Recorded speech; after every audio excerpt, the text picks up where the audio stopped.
हजुर सबैलाई नमस्कार।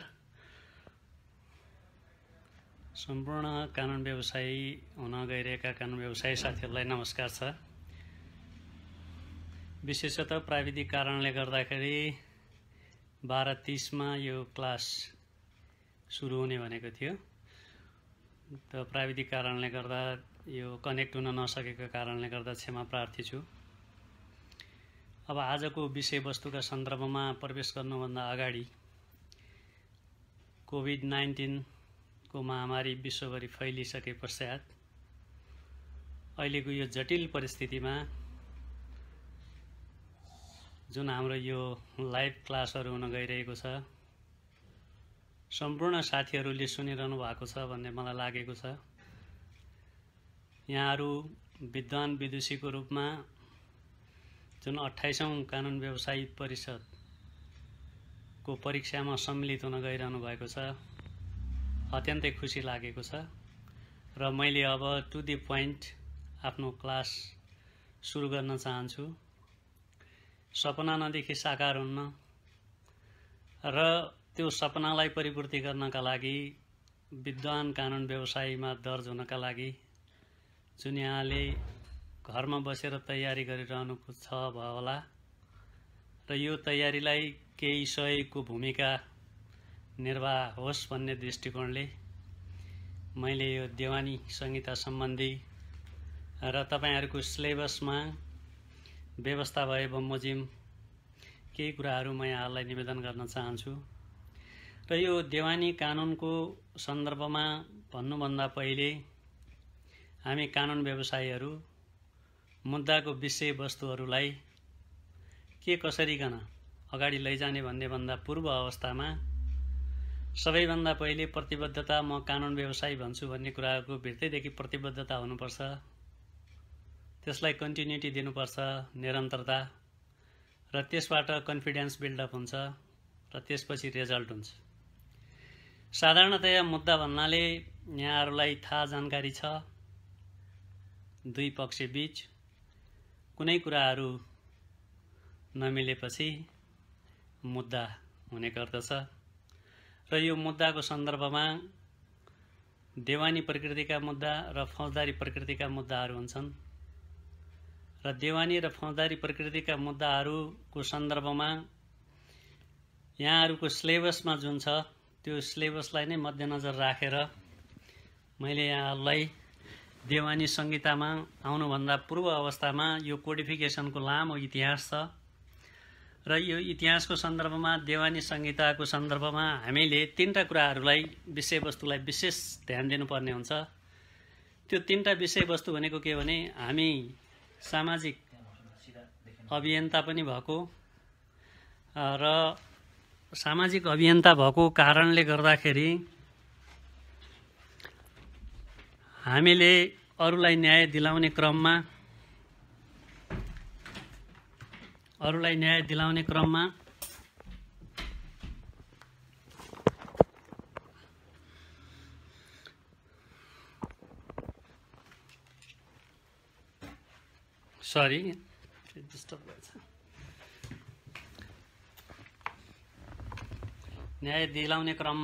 सबैभन्दा पहिले हदम्याद, हकदैया र क्षेत्राधिकारको प्रश्नहरू महत्त्वपूर्ण हुने गर्दछ।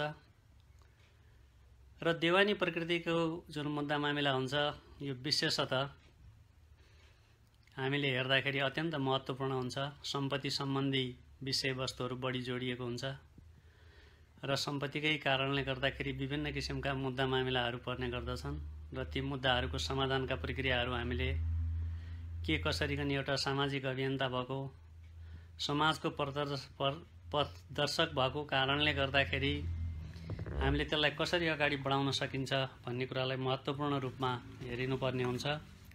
र यस सन्दर्भमा देवानी कानुनको सन्दर्भमा हामीले सशर्त हेर्दाखेरि देवानी कानुनको पाटोलाई निहालेर हेर्दाखेरि देवानी कानुन अहिलेको यो संहिता आउनु पूर्व हाम्रो इतिहासलाई हेर्दाखेरि जयस्थिति मल्लका पालादेखि 13औं शताब्दीदेखि प्रोपर्टी राइट सम्बन्धी अथवा चाहिँ सम्पत्ति सम्बन्धी कानुनहरूको सुरुवात भएको हामीले पाउँदछौँ। र सैद्धान्तिक कुराहरू गर्दाखेरि हब्स, लक, रुसो, अस्टेन, सार्मनको परिभाषाहरू यहाँले विधिशास्त्रको विद्यार्थी भएको कारणले यहाँहरूले पढ्नु भएको पनि होला। र यो विषयवस्तुलाई आजको कन्टेन्टमा जोड्दाखेरिको अवस्थामा यो देवानी कानुनका सामान्य सिद्धान्तहरू भन्ने राखिएको छ। देवानी कानुन प्रत्यक्ष रूपमा चाहिँ देवानी कानुनसँग संहितामा विशेष कोसँग सम्बन्धित हुन्छन् र कस्ता कानुनहरू बनेका छन् भन्ने सन्दर्भमा थोर बहुत यहाँहरूलाई निवेदन गर्न चाहन्छु। यो व्यक्तिसँग सम्बन्धित कानुन हो र यो पारिवारिक कानुन हो र यो सम्पत्तिसँग विशेष सम्बन्धित हुन्छ र त्यस्तै गरी करार र दायित्वसँग सम्बन्धित कानुनसँग सम्बन्धित हुन्छ। यसमा निजी र राष्ट्रिय अन्तर्राष्ट्रिय कानुनसँग सम्बन्धित हुन्छ र यसको कार्यविधि कानुनसँग पनि यो संहिताहरू समावेश भएको अवस्था छ। र यसलाई सरसर्ती हेर्दाखेरिको अवस्थामा देवानी कानुनका सामान्य सिद्धान्तहरू केही छन्। ती सिद्धान्तहरूको सन्दर्भमा हामीले यो सामान्य रूपमा लागू हुने सिद्धान्तको व्यवस्थाहरू गरिएको छ र यसका प्रिन्सिपलहरू मूलभूत रूपमा चाहिँ कानुनको अज्ञानता क्षम्य नहुने र त्यस्तै गरी सार्वजनिक हित विपरीत कुनै कार्य गर्न नपाउने, कानुन विपरीतको काम अमान्य हुने, गल्ती गर्नेले क्षति बेहोर्नु पर्ने, अरूलाई दुःख दिने गरी कार्य गर्न नहुने, त्यस्तै गरी गल्तीको फाइदा लिन नपाउने, हित विपरीतको कामहरू अमान्य हुने, व्यक्तिलाई स्वीकार गर्नुपर्ने, असल छिमेकीपन कायम गर्नुपर्ने र देवानी दायित्वबाट छुटकारा पाउन नहुने र कानुन विपरीत प्रथा र परम्पराहरूलाई मान्यता नदिने र यो स्वदेशी तथा विदेशीमा बसेका नेपालीहरूको हकमा पनि यो लागू हुने भन्ने किसिमका सिद्धान्तहरू यसमा लागू भएको स्थिति छ। र त्यसो भएको कारणले गर्दाखेरि हामीले देवानी संहितामा मूलभूत रूपमा हेर्दाखेरि जुन अधिकारहरू छन् त्योभन्दा अगाडि पनि केही विषयवस्तुहरूसँग सम्पत्ति कानुनका विषयवस्तुहरू जोडिन्छन् र संविधान प्रदत्त हक अधिकारहरू जोडिन्छन्। पहिला नागरिक अधिकार ऐन 2012 भन्ने थियो, त्यो अन्तर्गत पनि नागरिकका केही अधिकारहरू जोडिन्छन् र त्यस्तै गरिकन हामीले अहिले नागरिक अधिकारको विषयवस्तुलाई हेर्दाखेरि यो देवानी संहिताको कन्टेन्टमा मुलुकी देवानी संहिता 2074 को व्यवस्थामा जिल्ला अदालतमा पनि निवेदन दिन सकिने व्यवस्था गरिएको अवस्था छ र त्यस्तै गरिकन बन्दी प्रत्यक्षीकरणको रिटहरू चाहिँ हामीले तिनै तहमा लाग्ने व्यवस्था छ। सरकारी कर्मचारीहरू आफैले क्षतिपूर्ति तिर्नुपर्ने दफा 27(2) मा व्यवस्था गरिएको छ। यदि कसैले झुटा मुद्दा मामिलाहरू दिएमा त्यसको क्षतिपूर्ति बापतको व्यवस्था पनि दफा 28 मा गरिएको व्यवस्था छ र पहिलाको नागरिक अधिकार ऐन बमोजिम को हदम्यादको सन्दर्भमा पहिला 8 महिना थियो भने अहिले त्यसलाई 6 महिना गरिएको अवस्था छ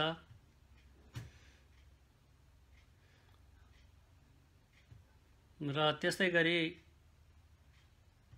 हामीले यस पश्चात चाहिँ यो देवानी कानुनको सन्दर्भमा व्यक्ति सम्बन्धी व्यवस्था गरेको अवस्था छ र यो व्यक्तिका सन्दर्भमा साधारणतया हामीले व्यक्तिको परिभाषाहरूका सन्दर्भमा छोटकरीमा हेर्दाखेरि व्यक्तिको परिभाषा र यसलाई उपभोग गर्न सकिने गरी दायित्व निर्वाह गर्न सक्ने जुन हुन्छ, जसले कर्तव्य पालना गर्न सक्ने क्षमता भएको व्यक्ति नै कानुनी अर्थमा व्यक्ति हो र यसमा प्राकृतिक व्यक्ति र कानुनी व्यक्ति दुईटा व्यक्तिको स्ट्याटसहरू छुट्याइएको छ।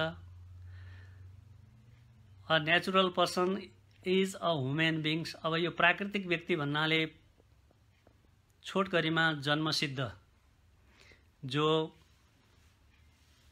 जन्मसिद्ध जन्मेको आफै नेचुरल पर्सनको रूपमा चाहिँ देखिन्छ भने कानुनी व्यक्तिको रूपमा कानुनी व्यक्ति कानुनबाट सिर्जना गरिएको व्यक्तिलाई चाहिँ हामीले कानुनी व्यक्ति भनेर भन्न सक्दछौँ र कानुनी व्यक्ति कानुनले सिर्जना गरेको हुँदा यसका केही विधि प्रक्रियाहरू छन् र यो सन्दर्भमा सशर्त हेर्दाखेरि चाहिँ कानुनी व्यक्तिलाई कानुनी व्यक्तित्व प्रदान गर्नका लागि त्यसको विधिवत रूपमा चाहिँ दर्ता गर्नुपर्ने हुन्छ र त्यसको लागि विभिन्न सङ्घ संस्था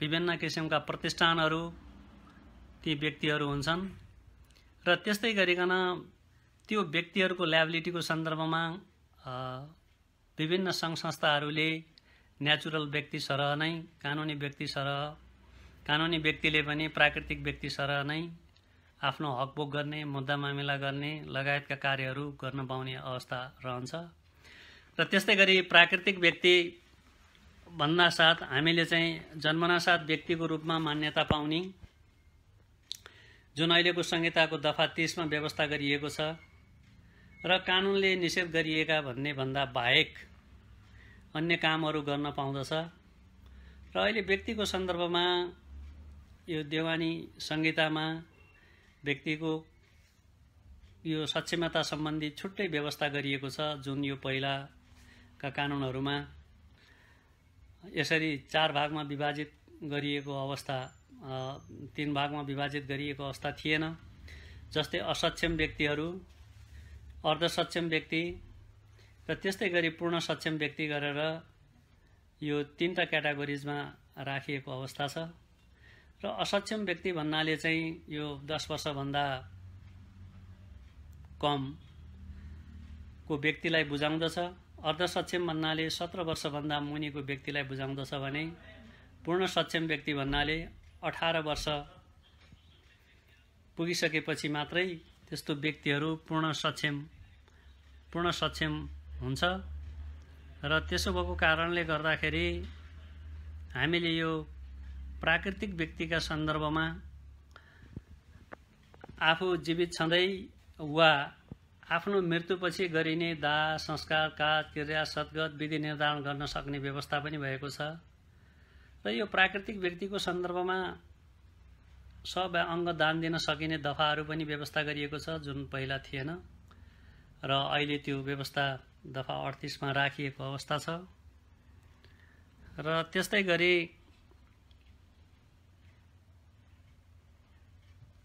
कानुनी व्यक्तिका सन्दर्भमा दर्ता भएपछि कानुनी व्यक्ति प्राप्त गर्ने कानुनी मान्यता प्राप्त गर्दछ जुन हामीले स्थापना पत्रमा लेखिएको काम गर्ने उसको चाहिँ उद्देश्य राखिएको हुन्छ जस्तै प्रबन्ध पत्र नियमावली लगायत आफ्नो विधान र त्यसको नियमावली विनियमहरू बनाएर यसको कार्य सञ्चालन गरेको हुन्छ कानुनी व्यक्तिले व्यक्ति सरह सम्पत्ति प्राप्त गर्न भोग गर्न बेचबिखन गर्न र हक हस्तान्तरण गर्न पाउने कार्य गर्न सक्दछ र नेपाल राज्य प्रदेश अदालत मन्त्रालय सामुदायिक विद्यालय आदिले स्वतः कानुनी क्षमता प्राप्त भएको व्यक्तिको रूपमा चाहिँ कानुनी व्यक्तिको रूपमा हामीले लिन सक्दछौँ र त्यस्तै गरिकन प्राकृतिक व्यक्तिको सन्दर्भमा पहिलाको कानुनभन्दा अहिले अलिकति भिन्नता के छ भने यसमा प्राकृतिक व्यक्ति दामासाही सम्बन्धी नै यहाँ व्यवस्था गरिएको छ कसैले जेठा दिने ऋण वा दायित्व बढी भएमा दामासाही परेमा त्यस्तो दामासाही पर्यो भने साहुले उठाउन पाउने व्यवस्था गरिएको छ दामासाही परेको 12 वर्षपछि सो हैसियत अन्त्य हुने हुँदा सम्पूर्ण दायित्व भुक्तान गरेमा अदालतले सो हैसियतको अन्त्य गर्न सक्ने अवस्था अहिले देखिएको छ र यो व्यवस्था पश्चात हामीले चाहिँ प्राकृतिक व्यक्ति र कानुनी व्यक्तिको डिफरेन्सेसका सन्दर्भमा यहाँहरूलाई मैले थोर बहुत कुराहरू निवेदन गरेँ नेचुरल पर्सन र आर्टिफिसियल पर्सनको सन्दर्भमा यहाँहरूलाई थाहा जानकारी नै छ र तत्पश्चात चाहिँ नै हामीले यो पारिवारिक कानुन अन्तर्गत हामीले विवाहको सन्दर्भमा थोरै कुराहरू यहाँहरूलाई निवेदन गर्छु विवाहको सन्दर्भमा यहाँहरूले धेरै कुरा थाहा जानकारी छ साबिक मुलुक ऐन 1910 को व्यवस्थापछि मुलुक ऐन 2020 र तत्पश्चात अहिलेको हाम्रो पारिवारिक कानुन अन्तर्गत देवानी संहिता मा यसको व्यवस्था गरिएको छ विवाहका सन्दर्भमा, जसलाई पारिवारिक कानुनको रूपमा चाहिँ राखिन्छ। र यसमा विशेषतः विवाहको सन्दर्भमा अहिले हामीले हेर्दाखेरि विवाह हुनका लागि कसरीकन परिभाषा गरिएको छ भने कुनै पुरुष र महिलाको कुनै उत्सवमा भयो, समारोहमा भयो, औपचारिक वा अन्य कुनै पनि कार्यबाट एकले अर्कालाई पति पत्नीको रूपमा स्वीकार गरेमा विवाह भएको मानिनेछ भनी पहिलो पटक विवाहको परिभाषा यहाँ गरिएको छ। र साधारणतया विवाहको सन्दर्भमा हेर्दाखेरि त्यो विवाह गरिसके पश्चात जुनसुकै किसिमबाट भए पनि त्यस्तो विवाह सार्वजनिक रूपमा सार्वजनिक गर्नुपर्ने व्यवस्था पनि अहिले गरिएको अवस्था छ। र त्यस्तै गरिकन विवाहको सन्दर्भलाई हेर्दाखेरि हाम्रो संविधानले र कानुनले व्यवस्थापन गरे भन्दा बाहेक समलिङ्गी विवाहको सन्दर्भमा चाहिँ नेपालमा व्यवस्था गरिएको अवस्था छैन र यो समलिङ्गी विवाहलाई मान्यता दिएको छैन। समलिङ्गी विवाहलाई मान्यता प्राप्त गर्ने सन्दर्भमा विश्वका केही देशहरूमा चाहिँ यसलाई कानुनी वैधता समेत प्राप्त गरिसकेको अवस्था छ। र अब यो विवाहको सन्दर्भमा कस्तो किसिमको सम्बन्ध कायम गर्नुपर्दछ भन्ने व्यवस्था गरिएको छ। पुरुष र महिला दुवैको वैवाहिक सम्बन्ध कायम रहेको अवस्था नरहेमा मात्र विवाह हुन सक्ने हाम्रो अहिले दफा 70(1) को गमा यो व्यवस्था छ। विवाहित पुरुषले विवाह गरेमा स्वतः विवाह बदर गराउन सकिने दफा संहिताको 175 को 5 मा व्यवस्था गरिएको छ। विवाहिता महिला भएर बदर गराउन सकिने देवानी संहिताको 71(2) गमा व्यवस्था गरिएको छ। तर अंशबन्डा गरी भिन्न भएमा पुनः विवाह गर्न पाइने व्यवस्था पनि गरिएको छ। र अपराध संहिताको 175 को 3 र देवानी संहिताको 83 मा पनि यो व्यवस्था गरिएको छ। र वैवाहिक सम्बन्धको अन्त्य भयो भने खास गरी छोराछोरीले अंश पाउने व्यवस्था पनि गरिएको छ। र यो पछि हामी अंश र अपुतालीमा ती कुराहरूलाई विस्तृत रूपमा चाहिँ हामीले छलफल गर्ने नै छौँ। र अब तत्पश्चात यो विवाहको सन्दर्भमा कुनै पुरुषसँगको शारीरिक सम्पर्कबाट महिलाको गर्भधारण गरी शिशु जन्मिए प्रमाणित भएमा स्वतः विवाह भएको मानिने दफा 74 मा व्यवस्था छ।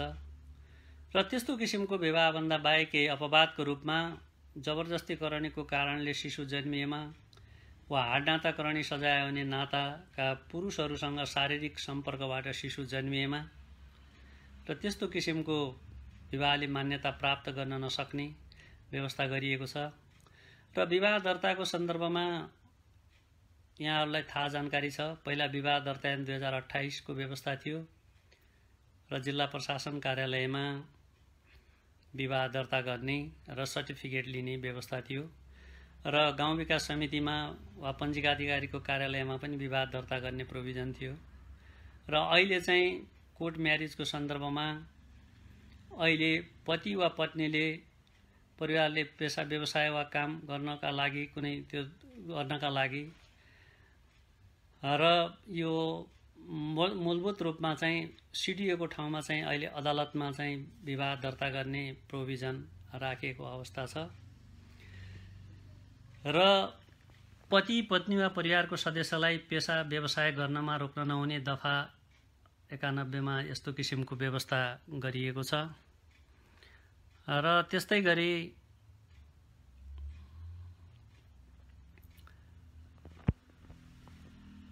पुरुष र महिला दुवैको वैवाहिक सम्बन्ध कायम रहेको अवस्थामा जुन विवाहको कन्टेन्ट विषयवस्तु छ त्यो सन्दर्भमा विवाह भइसके पश्चात सर्वमान्य मानिएको सिद्धान्त अनुसार पनि के देखिन्छ भने विवाह भन्नाले कसैले यसलाई सम्झौता हो भनेका छन्, कसैले सहमति भनेका छन्, कसैले सृष्टिको सञ्चालनको प्रक्रिया हो भनेका छन्। र विवाहको भइसके पश्चात उनीहरूले लोग्ने स्वास्नीले एकअर्कोसँग कस्तो व्यवहार गर्नुपर्दछ ती कुराहरू अहिले उल्लेख गरिएको अवस्था छ यो संहितामा। र अब विवाह पश्चात चाहिँ हामीले मोटामोटी रूपमा चाहिँ विवाह पश्चात चाहिँ सम्बन्ध विच्छेदको विषयवस्तुहरूमा हामीले प्रवेश गर्दैछौँ। र यो सम्बन्ध विच्छेदको सन्दर्भमा यहाँहरूलाई म केही कुराहरू निवेदन गर्न चाहन्छु। र सम्बन्ध विच्छेद भन्नाले मोटामोटी रूपमा पारिवारिक दायित्वबाट अलग भिन्न हुने अवस्थालाई जनाउँदछ। र सम्बन्ध विच्छेदका लागि पत्नी वा पति दुईटैले चाहेमा चाहिँ सम्बन्ध विच्छेद हुन सक्ने व्यवस्था अहिलेको देवानी संहिताको दफा 93 मा व्यवस्था गरेको छ। र यसमा पति वा पत्नीले दुईटैले चाहिँ विवाह भइसके पश्चात एका सङ्गलोमा बस्न नसक्ने गरी अलग्गिन चाहेमा उनीहरूले दुईटै पक्षले लोग्ने वा स्वास्नी दुईटैले अदालतमा मुद्दा दायर गर्न सक्दछ। र यसभन्दा अगाडि यो व्यवस्था मूलभूत रूपमा यो व्यवस्था यदि लोग्ने मान्छेले विवाह गर्न चाहेमा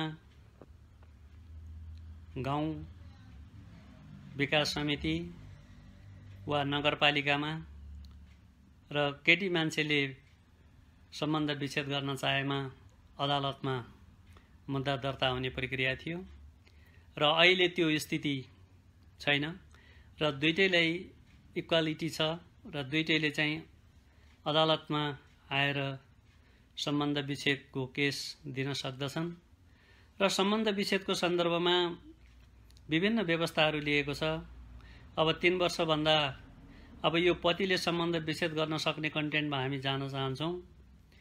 र कुनै पनि पतिले सम्बन्ध विच्छेद गर्न चाहेमा 3 वर्षभन्दा अलग स्वास्नीले छोडेर बसेको अवस्थामा पत्नीलाई पतिले खाना लाउन नदिएर घरबाट निकाला गरेको अवस्थामा पत्नीले पतिको अङ्गभङ्ग हुने कुनै कार्य गरेको अवस्थामा पत्नीले अन्य परपुरुषसँग यौन सम्बन्ध रहेको अवस्थामा चाहिँ पतिले सम्बन्ध विच्छेद गर्न सक्दछ र उसले निवेदन दिन सक्दछ भन्ने व्यवस्था छ। र पत्नीले पनि सम्बन्ध विच्छेद गर्न सक्ने अवस्थाका सन्दर्भमा मैले अघि यहाँलाई निवेदन गरे अनुसारका 4वटा बुँदाभन्दा बाहेक 2टा बुँदाहरू नयाँ राखिएको छ। त्यसमा चाहिँ पतिले अर्को विवाह गरेमा र त्यस्तै गरी पतिले पत्नीलाई जबरजस्ती करणी गरेमा यो चाहिँ अहिलेको संहितामा चाहिँ महत्त्वपूर्ण पाटोको रूपमा राखेको छ। पतिले अर्को विवाह गरेमा वा पतिले पत्नीलाई जबरजस्ती करणी गरेमा। र यो व्यवस्था पहिला थिएन। घरेलु हिंसा ऐनमा पनि धेरै कुराहरू छ र अहिले पतिले पत्नीलाई जबरजस्ती करणी गरेमा पनि सम्बन्ध विच्छेदको लागि यो मुद्दा दर्ता गर्न सक्ने कानुनी अवस्था विद्यमानता छ। र त्यस्तै गरी यो सम्बन्ध विच्छेदको सन्दर्भमा हामीले सम्बन्ध विच्छेद भइसके पश्चात पनि केही ड्युटी रेस्पोन्सिबिलिटीहरू छन्। र यसमा एउटा पहिलाको मुलुकी ऐनको लोग्ने स्वास्नीको महलको 2 नम्बरको कन्टेन्ट जुन छ त्यसलाई पनि सम्मार गरिएको अवस्था छ। पत्नीले अर्को विवाह गरेमा स्वतः सम्बन्ध विच्छेद हुने कन्टेन्ट अहिले पनि राखिएको छ।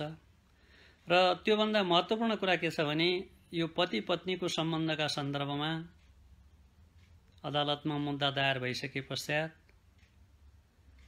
दुवै पक्षलाई अदालतले सम्झाउँदा बुझाउँदा पनि यदि मिलापत्र हुन सकेन भने 1 वर्षपछि मात्रै सम्बन्ध विच्छेद मुद्दा चाहिँ नै फैसला गर्ने प्रक्रियाको थालनी गरेको देखिन्छ।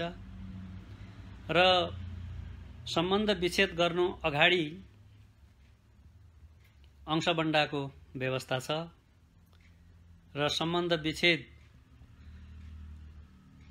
हुने अवस्थाभन्दा अगाडि अदालतले विभिन्न किसिमका उनीहरू लोग्ने स्वास्नी एका सङ्गलोको परिवारको नाममा भएको तायदाती फाँटवारी मागेर अनि मात्र फैसला गर्न सक्ने अवस्था छ।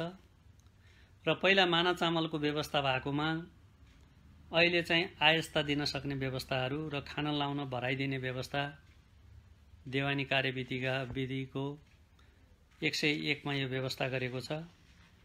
र त्यस्तै गरिकन सम्बन्ध विच्छेद हुँदाखेरिको अवस्थामा यदि सम्बन्ध विच्छेद गरेकी महिलाको मृत्यु भएमा निजले सम्पत्ति छोराछोरी वा अरूमा पतिबाट सम्पत्ति, त्यस्तो पतिले अन्य सम्पत्ति माइतीबाट हकलाले पाउने जुन अहिलेको यो छुट्टै व्यवस्थाहरू गरिएको अवस्था छ। र त्यसो भएको कारणले गर्दाखेरि हामी कहाँ पहिला सम्बन्ध विच्छेद गर्दाखेरि नेपालकै कन्टेन्टमा पनि 62 भन्दा अगाडि मुलुकी ऐनको संशोधनभन्दा पूर्व अवस्थामा चाहिँ अंश पाउने व्यवस्था थिएन र अहिले सम्बन्ध विच्छेद गर्न सक्ने अवस्था चाहिँ छ र अंश दिएर मात्र सम्बन्ध विच्छेद हुन्छ र 1 वर्षपछि मात्रै सम्बन्ध विच्छेदको फैसला हुने भन्ने कुराको जहाँसम्म सान्दर्भिकता छ। त्यसको पछाडिको विधायिकाको मनसाय के हो भने मिलेर बसौँ भन्ने नै हो। यदि दुईटै पक्षले चाहिँ आफ्नो मन्जुरी सहमतिले सम्बन्ध विच्छेद गर्न चाहेमा जति बेला पनि मेलापत्रको माध्यमबाट सम्बन्ध विच्छेद हुन सक्ने अवस्था छ। र त्यसो भएको कारणले गर्दाखेरि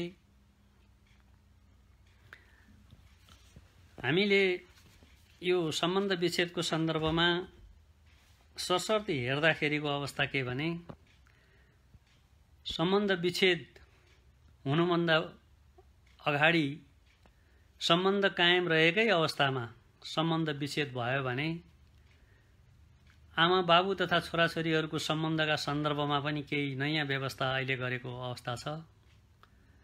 र त्यो सन्दर्भमा शिशु विवाहित पतिबाट जन्मिएको मानिने भने विवाह भएको 180 दिनपछि जन्मिएको भन्ने जुन अहिले नयाँ व्यवस्थाहरू राखिएको छ र पतिको मृत्यु भएमा वा सम्बन्ध विच्छेद भएको 272 दिनभित्र जन्मिएको व्यक्तिले पनि अब सम्पत्ति प्राप्त गर्ने व्यवस्थाहरू देखिएको छ। र यसको सँगसँगै हामीले आमा बुवाहरूले छोराछोरीहरूलाई विभेद गर्न नहुने भन्ने किसिमको व्यवस्था पनि राखिएको अवस्था छ। र त्यस्तै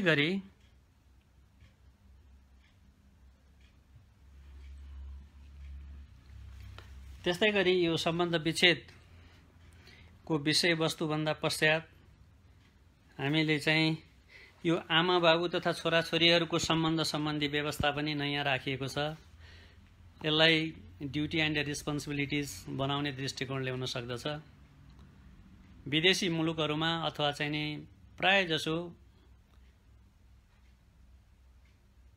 उत्तराधिकारी अथवा अंश प्राप्ति गर्ने अबुताली प्राप्त गर्ने सन्दर्भमा विभिन्न मुलुकहरूमा विभिन्न किसिमका ऐन कानुनहरू छन् र विल सिस्टमलाई प्राथमिकता दिएको देखिन्छ भने हामी कहाँ पितृसत्तात्मक देश भएका कारणले गर्दा अपुताली र अंशको व्यवस्था पनि गरिएको अवस्था छ। र बाबुआमा तथा छोराछोरीहरूको सम्बन्धी विशेष व्यवस्थाहरू पनि गरिएको छ र उनीहरूले बाबुआमाले छोराछोरीप्रति र छोराछोरीले बाबुआमाप्रति पनि विशेष किसिमको रिस्पोन्सिबिलिटीको व्यवस्था नयाँ संहितामा गरेको छ। र यो आमा बाबु तथा छोराछोरीको सम्बन्धका सम्बन्धी व्यवस्थामा एउटा महत्त्वपूर्ण अहिले यो देवानी संहितामा व्यवस्था के गरेको छ भने थरको सन्दर्भमा छोराछोरीले बाबु वा आमाको दुईटैको थर प्रयोग गर्न सकिने भन्ने व्यवस्था गरिएको छ। र यदि त्यस्तो किसिमको विवाद भएमा त्यसको निर्णय गर्ने कार्य चाहिँ अदालतले गर्नेछ भन्ने किसिमको व्यवस्था राखिएको छ।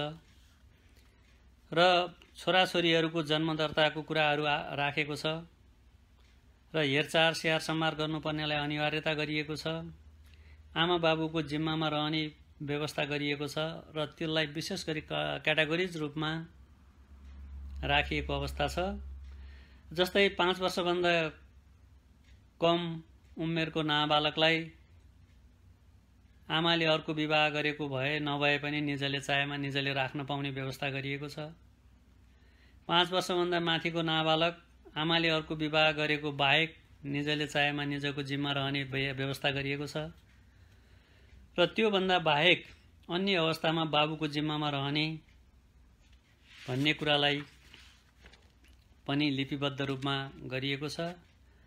र अर्को एउटा महत्त्वपूर्ण अहिले के राखिएको छ भने देवानी संहिताको यो दफा 115 को 5 को खमा 5 वर्ष वा सोभन्दा माथि 10 वर्ष पुरा नभएको नाबालक भएमा बाबुको जिम्मामा रहने व्यवस्था पनि गरिएको छ र 10 वर्ष पुरा गरेको नाबालक भए निजको आमा बाबुमध्ये जोसँग उसले मन्जुर गर्दछ त्योसँग बस्न पाउने व्यवस्थाहरू पनि गरिएको छ र आमा बाबुको सम्बन्ध विच्छेद भएको अवस्थामा पनि उनीहरूलाई भेटघाटको सुविधा दिने व्यवस्थाहरू राखिएको छ र छोराछोरीको अधिकार कायम रहने भन्ने नयाँ शीर्षक पनि राखिएको छ।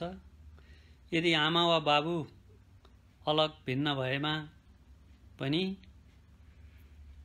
उनीहरूको सम्बन्ध विच्छेद भएमा पनि आमा बाबुसँग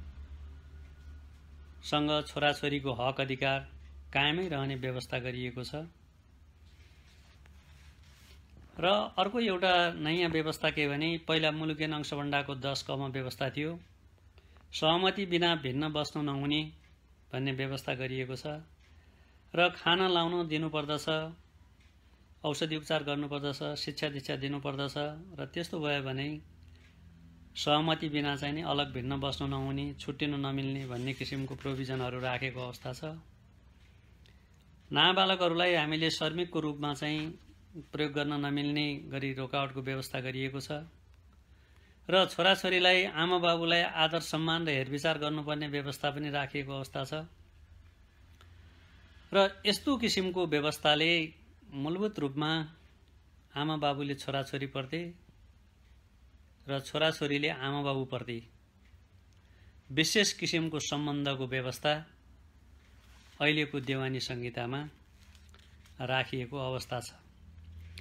मातृक तथा पैतृक अख्तियारी सम्बन्धी व्यवस्था गरिएको छ। यो मातृक तथा पैतृक सम्बन्धी व्यवस्था भन्नाले आमा बाबुको सुपरिवेक्षण र नियन्त्रणमा यो व्यवस्था गरिएको र आमा बाबुभन्दा बाहेक अरूलाई पनि अख्तियारी दिएर उनीहरूको उचित व्यवस्थापन गर्ने जिम्मेवारी दिएको अवस्था छ र त्यसको सन्दर्भमा हामीले सशर्ती हेर्दाखेरि आमा बाबुले 3टा कार्यहरू गर्नुपर्ने बाध्यात्मक व्यवस्था गरेको छ। नाबालक छोराछोरीप्रति आमा बाबुले सुपरिवेक्षण गर्ने, उनीहरूलाई निगरानी राख्ने, नियन्त्रण गर्ने र संरक्षण गर्ने अधिकारको जिम्मेवारी पनि अहिलेको व्यवस्था देखिन्छ र त्यसै अन्तर्गत रहेर नाबालकले आमा बाबुले कानुनसम्म दिएको आज्ञा, आदेश र निर्देशनको पालना गर्नुपर्ने उनीहरूको ड्युटी रेस्पोन्सिबिलिटिजहरू पनि राखिएको अवस्था छ र त्यसको सँगसँगै मातृक तथा पैतृक अख्तियारीको रूपमा पनि यो प्रयोग गर्न सक्ने व्यवस्था राखिएको छ र आमा बाबुको प्रत्यक्ष निगरानीमा नरहेपछि त्यस्तो अख्तियारी पावर डेलिगेट्स गर्न सक्ने व्यवस्था अहिलेको कानुनमा राखिएको छ। मातृक तथा पैतृक अख्तियारी प्रयोग गर्ने व्यक्तिको अधिकार सीमित रूपमा तोकेको छ र निजहरूको हक अधिकारमा अप्ठ्यारो नपर्ने गरी अख्तियारी दिन सक्ने व्यवस्था गरिएको छ र अर्को कुरो के भने आमा बाबुले आफ्नो छोराछोरी पालन पोषण, शिक्षा दीक्षा, खेलकुद, स्वास्थ्य उपचार तथा अन्य घरेलु कामकाजमा छोराछोरीको आधार छोराछोरी वा छोराछोरीहरू बीचको कुनै पनि किसिमले भेदभाव गर्न पाइने छैन। उनीहरूलाई इक्वालिटी बिफोर द ल भने जस्तै उनीहरूले समान काम अवसर र उनीहरूलाई भेदभाव गर्ने वातावरण गर्नु हुँदैन भन्ने यिनको मकसद हो। र त्यस्तै गरिकन यिनीहरूको विशेष हेरविचारको व्यवस्था गरिएको छ। उनीहरूको बानी बेहोराको सुधारका लागि पनि केही कुराहरू राखिएका छन्।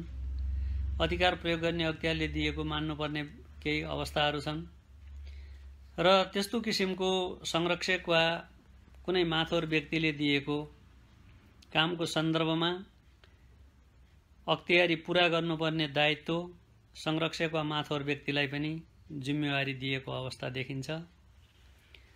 र यो मातृक तथा पैतृक अख्तियारीमा केही कुराहरू रोक लगाएको छ र उनीहरूको हक हित र अधिकारको प्रतिकूल हुने गरिकन त्यस्तो किसिमको कार्य गर्न नपाउने व्यवस्था गरिएको हो। र त्यस्तै गरी मूलभूत रूपमा यो प्राथमिकताको क्रममा यो मातृ तथा पैतृक अख्तियारीको अन्त्यको व्यवस्था पनि गरिएको छ र यस्तो किसिमको कुनै पनि अख्तियारी दिएको माथोर व्यक्तिलाई उसले नाबालकको हक हित भन्दा विपरीत कार्य गरेमा त्यस्तो कार्य उपर चाहिँ 6 महिनाभित्र उजुरी दिन सक्ने व्यवस्था गरिएको छ। र त्यस्तै गरिकन यो संरक्षकत्व र माथोर व्यक्तिहरूका सन्दर्भमा उनीहरूलाई प्राथमिकताका आधारमा पनि केही कुराहरू तोकेको अवस्था छ। त प्राथमिकताको आधार भन्नाले संरक्षकको प्राथमिकता क्रमहरूलाई तोकिएको अवस्था छ र देवानी संहिताको दफा 136 मा यो व्यवस्था गरिएको छ। यो क्लासिफिकेसन गर्दाखेरि यो अन्य दफाको अधीनमा रही व्यक्ति असक्षम वा अर्धसक्षम व्यक्तिको स्वतः संरक्षक हुने भन्ने किसिमको व्यवस्था छ र यसमा प्राथमिकताको आधारमा एका सङ्गलोको पति पत्नी, बाबुआमा, एका सङ्गलोको छोराछोरी, भिन्न भएका व्यक्ति, भिन्न भएको छोराछोरी, विधवा बुहारी, बाजे बजै, नाति नातिनी, दाजुभाइ, दिदी बहिनी र त्यस्तै गरी मावलीपट्टिका बाजे बजै, आमा माइजू यसरी गर्न तोकिएको अवस्था छ। र यो व्यवस्थाले विशेषतः के भने नाबालक जुन व्यक्तिहरूको संरक्षकहरूको हो उनीहरूलाई गर्नुपर्ने प्रति एउटा दायित्व सुम्पेको छ भने त्यो संरक्षकले कदम कदाचित उनीहरूलाई अप्ठ्यारो पर्ने कार्य गर्यो भने उक्त संरक्षकहरूलाई बदर गर्न सक्ने अवस्था पनि अदालतले निर्णय गर्न सक्ने प्रोभिजन राखेको छ। र कैयौं बालबालिकाका सन्दर्भमा अहिले बालबालिका ऐन 2075 पनि नयाँ आइसकेको छ र संस्थागत रूपमा पनि संरक्षक राख्न सकिने व्यवस्था गरिएको छ। जुन संस्थाले बालबालिकाको लागि, उनीहरूको हकितका लागि, उनीहरूको संरक्षणका लागि जे जस्ता कार्यहरू गरिरहेका छन् तिनीहरूको संरक्षक संस्था रहन सक्ने व्यवस्था पनि गरिएको छ। यदि संरक्षक नियुक्तिका सन्दर्भमा विवाद भएको खण्डमा अदालतले आफै पनि संरक्षक नियुक्त गरिदिन सक्ने अवस्था छ र अदालतले त्यसको संरक्षकलाई सुपरिवेक्षक तोक्न सक्ने अवस्था पनि छ र संरक्षक हुनका लागि पनि केही आवश्यक शर्तहरू राखिएको छ र संरक्षक हुन नसक्ने शर्तहरू पनि राखिएको अवस्था छ।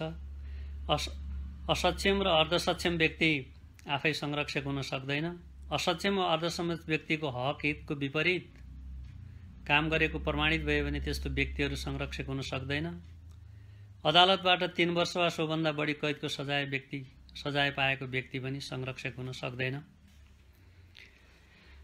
र असक्षम अर्धसक्षम व्यक्तिको पालन पोषण तथा हेरविचारको सन्दर्भमा पनि कानुनी रूपमा उचित व्यवस्थापन गरिएको छ र यस्तो किसिमको असक्षम अर्धसक्षम व्यक्तिको तर्फबाट काम गर्नका लागि पनि संरक्षकले केही सर्टेन ड्युटिज एन्ड रेस्पोन्सिबिलिटिजहरू पूरा गर्नुपर्ने अवस्था देखिन्छ। र अब यो संरक्षक कहिलेसम्म रहिरहन्छ भन्ने कुराका सन्दर्भमा हेर्दाखेरि यसको समाप्ति कहिले हुन्छ भन्ने कुराका सन्दर्भमा हेर्नुपर्ने हुन्छ। संरक्षक आफू संरक्षक हुन नसक्ने भनी दिएको निवेदन अदालतमा स्वीकृति भयो भने संरक्षकको समाप्ति हुन्छ र त्यस्तै गरी संरक्षक वा संरक्षकत्वमा रहेको असक्षम अर्धसक्षम व्यक्तिको मृत्यु भएमा यसको समाप्ति हुन सक्दछ। असक्षम वा अर्धसक्षम व्यक्ति सक्षम भएमा पनि यसको समाप्ति हुन सक्दछ र त्यस्तै गरी संरक्षकत्वमा रहेको असक्षम वा अर्धसक्षम व्यक्तिको अनुरोधमा अदालतले संरक्षकलाई हटायो भने पनि यो संरक्षकको समाप्ति हुन सक्दछ र यो हकवालामा संरक्षक सर्न सक्दैन। जसरी हामीले अंशबन्डा औपचारिकका कुराहरू गर्दाखेरि हकवालामा सर्ने प्रोभिजन जुन छ, अहिलेको देवानी संहिता यो 2074 जुन आएको छ यसको 149 मा हकवाला संरक्षकत्व नसर्ने व्यवस्थाहरू उल्लेख गरिएको छ र त्यस्तै गरिकन यदि संरक्षकलाई अप्ठ्यारो पर्यो भने संरक्षकले संरक्षकमा रहेको असक्षम अर्धसक्षम व्यक्तिको पालन पोषण हेरविचार गर्न, स्वास्थ्य खेलकुद मनोरञ्जन आदि सम्पत्तिबाट भए गरेको त्यस्तो खर्च गर्न असक्षम अर्धसक्षम व्यक्तिको सम्पत्तिबाट पनि त्यस्तो किसिमको सम्पत्ति भराइ लिन पाउने व्यवस्था गरिएको छ र हानि नोक्सानी हुने कार्य गर्यो, अर्धसक्षम व्यक्तिलाई कुनै हानि नोक्सानी हुने कार्य गर्यो भने त्यस्तो व्यक्तिलाई चाहिँ चित्त नबुझेमा संरक्षकबाट हानि नोक्सानी भएको थाहा जानकारी पाएको मितिले 6 महिनाभित्र अदालतमा उजुरी गरेको खण्डमा त्यस्तो व्यक्तिलाई अदालतले संरक्षकबाट चाहिँ हटाइदिन सक्दछ र त्यसो भएको कारणले गर्दाखेरि हाम्रो कानुनले बालबालिकाहरूको लागि पनि यो विशेष व्यवस्था गरेको देखिन्छ र त्यस्तै गरिकन माथवर सम्बन्धी व्यवस्था छ। यो माथवर सम्बन्धी व्यवस्था भन्नाले साधारणतया के भन्दाखेरि कुनै पनि नाबालकहरूको सन्दर्भमा कसैको संरक्षक नभएमा वा 18 वर्ष पुरा नभएमा निजको पालन पोषण हेरविचार शिक्षा दीक्षा वा हेरविचार गर्नका लागि कुनै व्यक्तिले त्यस्तो नाबालकको माथवरको हैसियतले काम गर्न सक्ने प्रोभिजन पनि राखिदिएको छ।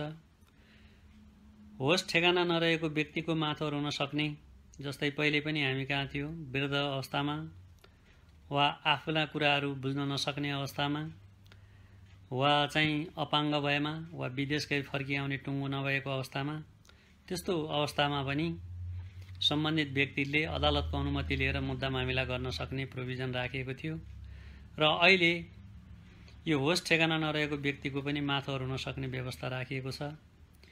नाबालकको हकमा माथवर सबैभन्दा पहिले आमालाई हुन सक्ने अवस्था राखिएको छ। सङ्गठित संस्थामा पनि माथवर हुन सक्ने व्यवस्था राखिएको छ। अदालतले माथवर नियुक्ति गर्न सक्ने अवस्था पनि राखिएको छ र उनीहरूको योग्यताका सन्दर्भमा मैले अघि नै यहाँलाई निवेदन गरेँ, जुन दफा 141 मा त्यो व्यवस्था गरिएको छ र ती व्यक्तिभन्दा बाहेक अरू व्यक्तिहरू संरक्षक हुन माथवर हुन सक्ने योग्यता तोकेको छ। माथवरले सम्पत्तिको जिम्मा लिनुपर्ने हुन्छ, नाबालकहरूको हकको सम्पत्तिको जिम्माहरूको लिनुपर्ने हुन्छ र त्यसको प्रयोग गर्न सक्ने व्यवस्था गरिएको छ। अदालतको अनुमतिले त्यसलाई खर्च कसरी गर्ने भन्ने कुराहरूको निर्धारण गरिएको अवस्था हुन्छ।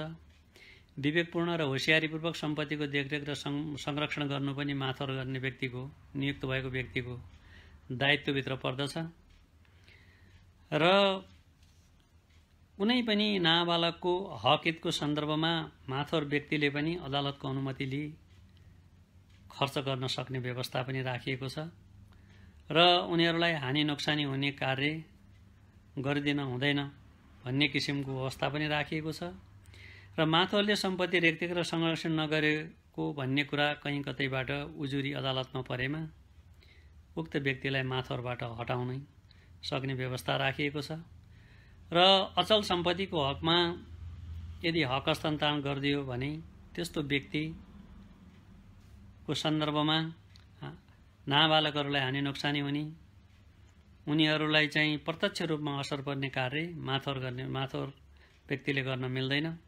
यदि त्यस्तो गरेको छ भने त्यो कुरा स्वत बदर हुन्छ र माथर स्वत अन्त्य हुने व्यवस्थाहरू गरिएको छ। जस्तै 18 वर्ष उमेर पुरा भएमा अर्को माथर नियुक्ति भएको अवस्थामा नाबालकहरूको आमाबाबु दुवैले नाबालकको जिम्मा लिएको अवस्थामा र माथर हुने व्यक्तिको स्वयं मृत्यु भएमा होस ठेगाना नरहेको व्यक्ति भए निजको होस ठेगाना रहेमा वा त्यस्तो किसिमको उपचार पद्धतिबाट ठिक भएमा त्यसरीकन त्यो जिम्मा दिएमा यसरीकन चाहिँ यो माथरी व्यक्तिहरूको अन्त्य हुन सक्ने अवस्था छ। र त्यस्तै गरिकन यसको सन्दर्भमा सरसर्ती हेर्दाखेरि के भने यदि उक्त काम कारबाहीबाट माथर नियुक्त व्यक्तिबाट कुनै व्यक्तिलाई मर्का पर्यो र त्यस्तो काम कारबाही बदर गराउनु पर्यो, उनीहरूले गरेको कामहरूमा चित्त बुझेन भने त्यो कुरा थाहा पाएको मितिले 6 महिनाभित्र नालिस लाग्ने व्यवस्था गरिएको अवस्था छ। र त्यस्तै गरिकन मैले यहाँलाई यसपछि चाहिँ यो मोटामोटी रूपमा चाहिँ यो धर्मपुत्रीको सन्दर्भमा पनि यहाँलाई निवेदन गरेँ, मैले संरक्षकत्वको सन्दर्भमा निवेदन गरेँ र मैले यो धर्मपुत्री तथा धर्मपुत्री सम्बन्धी व्यवस्थाको सन्दर्भमा नयाँ व्यवस्थाहरू निवेदन गर्न गइराखेको छु। र त्यो धर्मपुत्र र धर्मपुत्रीको सन्दर्भमा यहाँहरूलाई निवेदन गर्नुभन्दा पूर्व अवस्थामा अंशबन्डाको कुराहरूमा मैले पहिला जान चाहेँ। र अंशबन्डाको सन्दर्भमा हामीले सरसर्ती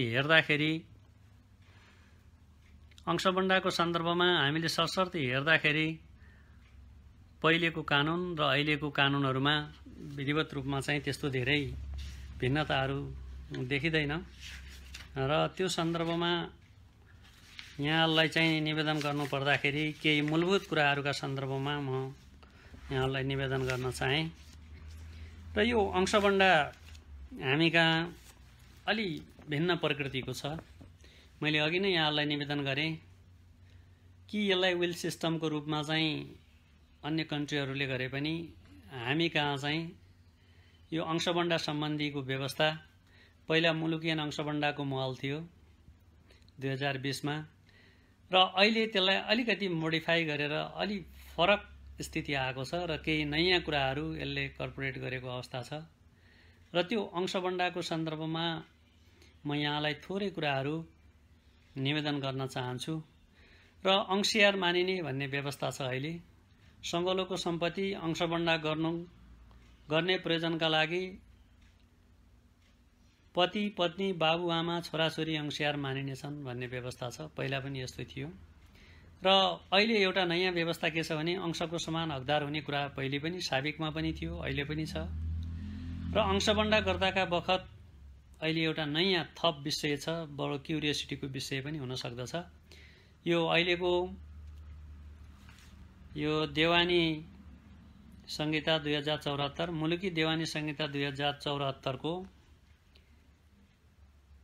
दफा 206 को ब्यौराका सन्दर्भमा अलिकति यहाँलाई निवेदन गर्छु। प्रत्येक अंशियार अंशको समान हकदार हुनेछ भन्ने व्यवस्था छ। अंशबन्डा गर्दाका बखत कुनै महिला अंशियार गर्भवती भएमा वा निजले जन्माउने शिशु अंशियार हुने व्यवस्था गरिएको छ र त्यसरी जन्मिने शिशुलाई समेत समान अंशियार मानी निजको अंश भाग छुट्याइ मात्र अंशबन्डा गर्नुपर्नेछ। मैले यहाँलाई निवेदन गर्न खोजेका के भने जस्तै 5 जना अंशियारहरू छन्, 5 जना अंशियार बराबरी समान अंशियारहरू हुन्। यसमा फर्स्ट फेज सेकेन्ड फेज भन्ने हुन्छ। पहिलो लेभलको आमा बुवा वा छोराछोरीहरू समान अंशियारहरू हुन्छन्। बुहारीहरू छोराबाट अंश प्राप्त गर्दछन् र उनीहरूको हाँगा अन्तर्गतको त्यसरी अंश प्राप्त गर्ने व्यवस्था हुन्छ। र यसमा मैले यो नयाँ थप व्यवस्था के भने यदि अंशबन्डा हुँदा वा अंश छुट्टिएर लिँदाखेरिको अवस्थामा मुलुकियन अंशबन्डाको महल बमोजिम पहिला अंशबन्डा हुँदाखेरि 1 नम्बर बमोजिम अंशबन्डाको प्रयोजनका लागि मुलुकियन रजिस्ट्रेसनको महल बमोजिम पारित हुने व्यवस्था थियो र अहिले पनि यो पारित हुने व्यवस्था कायम छ। तर मुलुकियनमा नभएर यहाँ लिखत पारित गर्ने शीर्षकमा ती कुराहरू छन्।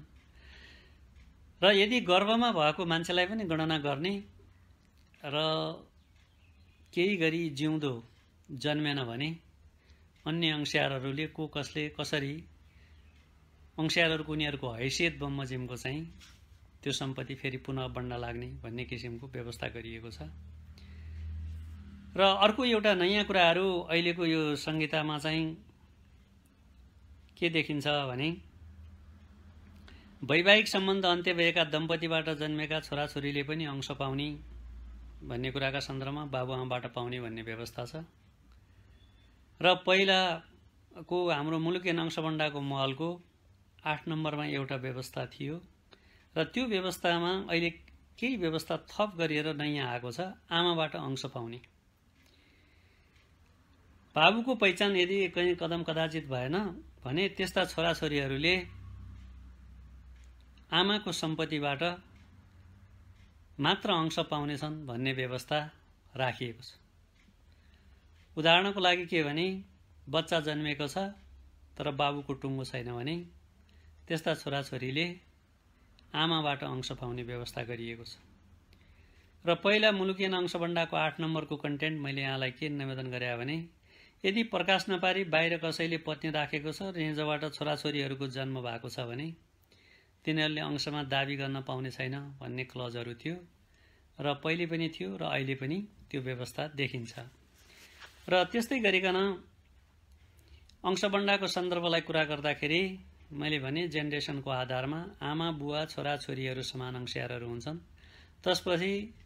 तत्पश्चात चाहिँ नि छोरा बुहारी निजको छोराहरू छोराबाट अंश प्राप्त गर्दछन् र जसको जसरी हक लाग्छ भन्ने सन्दर्भमा पनि केही फेरबदल भएको कन्टेन्ट छ र त्यसलाई अहिले सर्वोच्च अदालत लगायत सबैले मानिआएको विषय के हो भने यदि अंशको सन्दर्भमा सङ्गोलोमा बसेका छन् भने सङ्गोलोमा बसिरहेका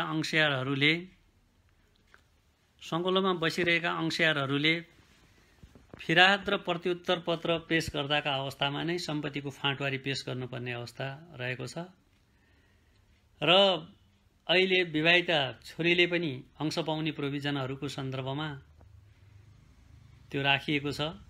विवाह भएको मितिले मानव छुट्टिएको मिति कायम गरिने अवस्था छ र विवाह खर्च र जिउनी सम्बन्धी व्यवस्था पहिला थियो र अहिले त्यो व्यवस्था चाहिँ छैन।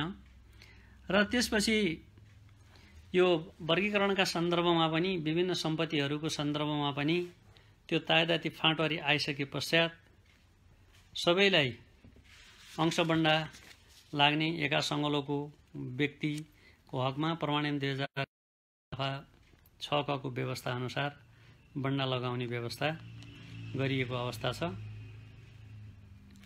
र अर्को एउटा व्यवस्था पति वा पत्नीले पनि अंश लिएर भिन्न छुट्टै व्यवस्था बस्न सक्ने अवस्थाहरू गरिएको छ र त्यो गर्नका लागि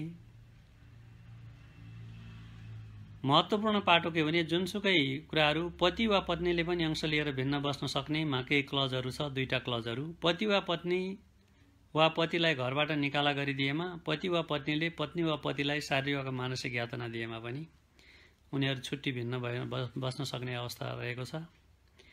त्यस्तै गरी विधवाले अंश लिएर भिन्न बस्न सक्ने अवस्था राखिएको छ।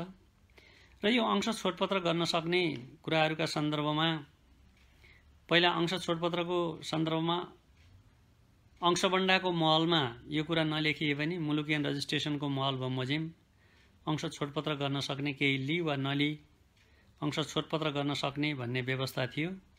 तर हाललाई यो अंशयारहरूको सन्दर्भमा चाहिँ अंश छोडपत्र गर्दाखेरि पति पत्नी वा उमेर पुगेका छोरा छोरी भएमा त्यस्ता पति पत्नी वा छोरा छोरीहरूको मन्जुरी लिएर मात्र अंश छोडपत्र गर्न सकिने व्यवस्था राखिएको छ। र त्यस्तै गरी अंश छोडपत्र गर्दा अंश बुझी लिनु पर्दा अंशयार आफै उपस्थित हुनुपर्ने व्यवस्था छ। र पहिला अंशबन्डाको सन्दर्भमा जुन साबिक मुलुकियनको व्यवस्था थियो त्यो मुलुकियनको व्यवस्थामा बमोजिम अंशबन्डा गर्दा वा अंश बुझी लिँदाखेरि सम्बन्धित अंशियारभन्दा बाहेक अरूले त्यो अंश बुझी लिन सक्ने अधिकार थिएन र हाल आएर मुलुकी देवानी संहिता 2074 को दफा 215 को 4 को प्रतिबन्धात्मक वाक्यांश बमोजिम यदि उसले आफ्नो अंश बुझी लिनका लागि आउन सक्ने स्थिति रहेन र त्यस्तो कारणहरू जनायो भने निजले आफ्नो उपस्थिति हुन नसक्ने अवस्था रहे भएको कुराका सन्दर्भमा कानुन बमोजिमको अधिकृत वारिस नियुक्ति गरेर पनि अंश छोडपत्र गर्न सक्ने क्लज अन्तर्गत आफ्नो अंश बुझी पनि लिन सक्ने र छोडपत्र पनि गर्न सक्ने स्थिति रहेको देखिन्छ र छोडपत्र गर्दा वा बुझी लिँदाखेरिको अवस्थामा हालको यो व्यवस्थाले केही सहजता र केही जटिलता ल्याएको अवस्था देखिरहेको छ र अंशबन्डा गर्दाखेरिको अवस्थामा चल अचल सम्पूर्ण श्री सम्पत्तिहरू खुलाउनु पर्ने र यदि नखुलाइ कसै अंशियारहरूले दबाए छिपाएमा वा लुकाएमा अन्य नदबाउने नछिपाउने अंशियारहरूले लिन पाउने व्यवस्था राखिएको छ र अहिले फाँटवारीका सन्दर्भमा जे जस्तो किसिमको चल अचल श्री सम्पत्ति छ त्यो सम्पूर्ण सम्पत्तिहरू खुलाउनु पर्दछ र यदि कुनै पनि व्यक्तिले त्यस्तो किसिमको फाँटवारी दिन नमानेमा वा सम्बन्धित व्यक्तिले म्याद तारिख गुजारेमा र त्यसलाई तामेली राखेर पुनः पछि पनि निजहरू बीचको अंशबन्डा गर्न सकिने गरी फैसला हुन सक्ने अवस्था देखिन्छ र अर्को एउटा महत्त्वपूर्ण पाटो के भने यदि आफूसँग भएको सम्पत्ति धितो बन्धक राखेको छ र बन्डा गर्नुपर्ने सम्पत्ति छ भने सो धितो बन्धक राखेको सम्पत्ति रोक्का रहेको अवस्था रहन्छ त रोक्का रहेकै अवस्थामा पनि बन्डा गरेर पुनः रोक्का राख्न सक्ने नयाँ व्यवस्था राखिएको छ र अंशबन्डा नभएसम्म कसैले फिर्याद दिइसके पश्चात बेचबिखिन हक हस्तान्तरण गर्न सक्छ कि भन्ने दृष्टिकोणले उक्त सम्पत्तिलाई चाहिँ रोक्का राख्न सक्ने व्यवस्था गरिएको छ र अर्को साबिक मुलुकियन दण्ड सजायको मलको 226 नम्बरमा जुन साहुको ऋण खाएको हुन्छ त्यो ऋणको सन्दर्भमा एका सङ्कलको हुँदा लगाएको ऋण बन्डा लाग्ने जुन व्यवस्था छ अहिले पनि साहुले चाहिँ उक्त ऋण कसैले लिए खाएको छ भने त्यो ऋण असुल गरेर मात्र बन्डा लगाउन सक्ने स्थिति रहन्छ र कार्यान्वयन रहन्छ। अब सम्पत्ति भन्दाखेरि यहाँहरूलाई थाहा जानकारी छ, सम्पत्ति नगद पनि हुनसक्छ, वस्तु हुनसक्छ, चल अचल। अब यो सम्पत्तिका सन्दर्भमा हामीले सशर्त हेर्दाखेरि चाहिँ के कस्तो प्रकृतिको सम्पत्ति हो र त्यो सम्पत्तिहरूको फरिस्त खुलाइदिइसके पश्चात त्यो सम्पत्तिमा चाहिँ बन्डा लाग्न सक्ने अवस्था रहन्छ। र अब यसपछि चाहिँ थोरै म के कुराहरू निवेदन गर्न चाहन्छु भने यो अंशबन्डा सम्बन्धी जुन व्यवस्था छ र यो अंशबन्डाको सन्दर्भमा साबिकदेखि अहिलेसम्म नै बुझ्दै र रहँदै आएको कानुनी व्यवस्था के हो भने समान स्तरको अंशियारहरूले आफ्नो पैतृक सम्पत्तिबाट विमुख नहुने गरी पैतृक सम्पत्ति बन्डा लाग्ने भन्ने जुन प्रश्न थियो, जुन छ, र यस सन्दर्भमा बकसपत्रबाट प्राप्त गरेको सम्पत्ति पहिले बन्डा लाग्ने व्यवस्था थिएन र 2064 सालमा सर्वोच्च अदालतबाट प्रतिवादित नजिर पश्चात र अहिलेसम्म बाबुआमाको नाममा रहेको सम्पत्ति जे जुनसुकै स्रोतबाट प्राप्त गरेको सम्पत्ति भए पनि उक्त सम्पत्ति छोराछोरीहरूको लागि पैतृक सम्पत्ति मानिनेछ भनेर व्याख्या भएको अवस्था छ। र त्यस्तै गरिकन पैतृक सम्पत्ति छोराछोरीको लागि बाबुआमाले प्राप्त गरेको सम्पत्ति बकसपत्रबाट कसैलाई रिजाए बापत प्राप्त गरेको सम्पत्ति भए पनि बन्डा लाग्ने भन्ने जुन क्लज छ, यसका सन्दर्भमा सर्वोच्च अदालतबाट प्रतिवादित नजिरहरू जुन छन् ती नजिरहरू ओभररुल भएको अवस्था त देखिँदैन। तापनि स्त्री अंशधनको 3 नम्बर, 4 नम्बर र 5 नम्बरको कन्टेन्टमा केही विविधता देखिने गरी फैसला भएको अवस्था पनि देखिन्छ। र बन्डा गर्दाखेरिको अवस्थामा अदालतमा मुद्दा पर्दाखेरि फिराद परेको अघिल्लो दिनलाई नै अंश बन्डा गर्नुपर्ने चलअचल सम्पत्तिको तादाती फाँटवारी लिएर फैसला गर्ने गरिन्छ। र आफ्नो निजी स्रोत र साधनबाट अर्थात् आफ्नो ज्ञान सिपबाट कसैले प्राप्त गरेको सम्पत्तिहरू उसले आफू खुसी गर्न पाउँछ भन्ने एउटा महत्त्वपूर्ण पाटो छ। र त्यसको सँगसँगै एउटा प्रिभिलेज के दिएको छ भने घरको मूली व्यक्तिले चलमा पुरै र अचलमा आदिसम्म र पारिवारिक दायित्व परिपूर्ति गर्ने प्रयोजनका लागि बेचबिखन हक हस्तान्तरण गर्न सक्ने प्रोभिजन पनि राखिएको छ। अब यस पश्चात चाहिँ हामीले चाहिँ अपुताली सम्बन्धमा के कस्तो व्यवस्था गरिएको छ भन्ने कुरा यहाँलाई निवेदन गर्न चाहन्छु। मैले अंशबन्डाको महलका सन्दर्भमा यहाँहरूलाई केही कुराहरू जानकारी दिएँ र अब हामी यो अपुतालीको महल सम्बन्धी व्यवस्थामा जान चाहन्छु। र यो अपुताली भन्दाखेरि के भने कुनै पनि व्यक्तिको मृत्यु पश्चात अहिलेको कानुनले अपुताली खुला भएको भन्ने देखिन्छ। र साबिकमा मुलुकियन अपुतालीको महलको 1 र 2 नम्बरको व्यवस्था थियो। 7 पुस्ता अथवा छुट्टी भिन्न भएका मान्छेहरूले प्राप्त गर्ने हकवाला र अंशियारहरूको डिफ्रेन्सेसहरू थियो। र अहिले त्यो कुरालाई चाहिँ अपुतालीको महलले के भन्दछ भने यो कसैको मृत्यु भएमा अपुताली खुला भएको मानिनेछ, कुनै व्यक्तिको मृत्यु भएमा निजको अपुताली खुला भएको मानिनेछ भन्ने व्यवस्था छ। र यसको मतलब के हो भने अपुताली भन्नाले मृतकको ऋण, धन, सम्पत्ति सम्बन्धी उसको दायित्व र अधिकार कानुन बमोजिम हकवालामा सर्ने कार्य सम्झनुपर्छ भन्ने व्यवस्था हो। र यो हकवालाले अपुताली पाउने सन्दर्भमा यसमा यो सरसर्ती हेर्दाखेरि के भने नजिकको मान्छेले अपुताली पाउने हो। र यसमा महत्त्वपूर्ण कुरा के छ भने अपुताली पर्दाखेरि त्यसको अपुताली कसले पहिला प्राप्त गर्ने भन्ने कुराहरू यो प्राथमिकताको आधारमा निर्धारण गरेको देखिन्छ।